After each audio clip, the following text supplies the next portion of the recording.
Hi, I'm Amy Zerner. And I'm Monte Farber, and we are the world's foremost designers of personal divination systems. This is the Enchanted Tarot. This is Instant Tarot, which turns everybody into an instant tarot reader. This is Tarot Secrets. And this is our newest book and card set, The Enchanted Love Tarot. We happen to have an enchanted love affair going, and one of the reasons is because tarot is our language of love. Amy is an artist, and she's done 156 different images for the Enchanted Tarot. For the two decks. This piece took her 2 years to do. Each one of the cards of the Enchanted Tarot is one of Amy's NEA award-winning fine art tapestries. We love the tarot, and it's really changed our life. Like Monty said, it's our language of love. We've collaborated on all these books, and we love sharing the tarot. We're kind of the Johnny Appleseeds of the tarot. Wherever we go, we pull cards and we talk about it. It's normal for us. And a lot of people come up to us and say, your deck was the first deck I ever used, and now I'm a high priestess or and that's the Enchanted Tarot. And as it says on the cover, over 250,000 sold. That's right. And there's a reason for it. We try and make the tarot easy for you. We try and take the spookiness out of it. That it's no more mystical than a search engine. The tarot is the first search engine. You ask the cards a question as you shuffle, put your energy into the cards according to the law of synchronicity, which is Carl Jung's concept. You pick a card, and this deck especially is designed to just pick one card, and it'll give you information about any relationship, a love relationship, a co-worker, the person you're living with. You can get so much just out of one card reading, so that's why we say our techniques and our books are so simple. You start with one card, you look up the meaning, and gradually you get to know all 78 cards. Now, it's really like do-it-yourself analysis. Yes, and no matter what deck you use, the tarot can help you. We try and make it as simple as possible. Some decks like complexity, but as long as you have a 78-card tarot deck, you can just get instant tarot, and every card is interpreted in every position, and you can do 1, 3, and 11 card readings right out of the gate. Now, there's so many questions people have about the tarot, so if there's anything, we're going to do a series for Live the Process, and if there's any questions you have, let us know, and we'll cover that in some of our upcoming sessions. But what we really want you to know is that tarot is normal. Yes. I always have a deck with me. I always have a deck near my computer. When we're working on creative projects, we pick a card. It's like a creative stimulus, a creative prompt, a guide. And it's a brainstorming tool. It is. And we also have an Enchanted Tarot app if you go to the Fool's Dog, and then you can have it on your phone, no matter what kind of phone you have.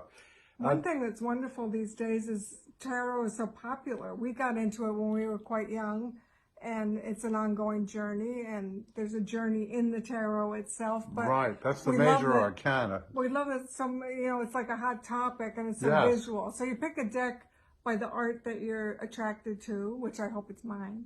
Yes, but there's lots of decks, and there's decks about cats. There's all kinds of decks. Right. And people collect decks. People do collect decks, including people who don't necessarily believe in the tarot, but collect them because it's a 78-card art gallery. It's having the tarot is basically an unbound book. You shuffle the pages of this book, and it comes into an order based on the law of synchronicity, or you can look at it as a chaos theory kind of thing. Whatever it is, I wish I knew exactly how the tarot works, but all I know is the tarot works. It doesn't matter why. It's like electricity. I don't know how it works, but it works. Right, and it's like love.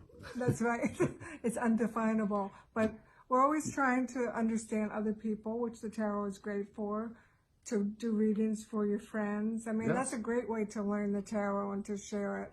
It creates an intimacy. You start talking about what's really on your mind. Yes, that's Start sharing what your heartfelt desires are. And it's no accident that the tarot is big now, that the internet is big now, and streaming and all kinds of electronic devices. People want to return to something that they can touch.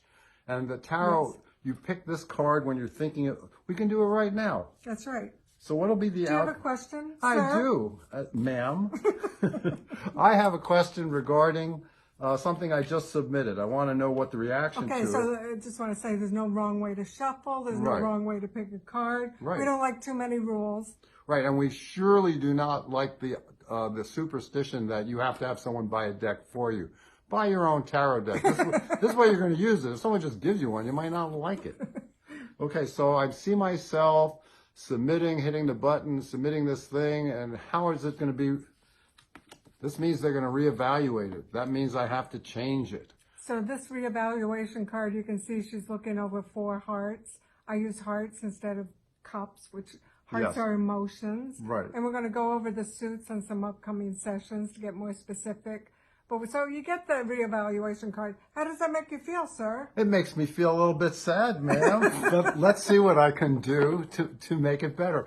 Which is what a great use of the tarot. Yeah. You don't say you're disappointed in the answer. You can start peeling the onion. Why? How can I change it for the better, for my highest good and greatest joy? Yeah, so what can I do to make this reevaluation work for me?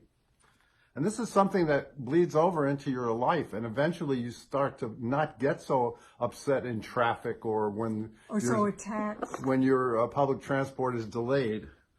Oh, okay. Hello. He's got a message there. You saw me shuffle. Yeah, now when you get the same card twice, that basically means that what that card means is your answer, and you better understand that before you move on to asking about why. What you can do to mitigate it or mediate it. That's right. It's not, there's 78 cards, so all of life is in the cards. There's disappointment, there's frustration, there's joy, there's always that answer you get, reward, money. We like those answers. Those are the good ones. But this one's life. It's real life. This one is crying over spilt milk. So I might not get the answer that I want.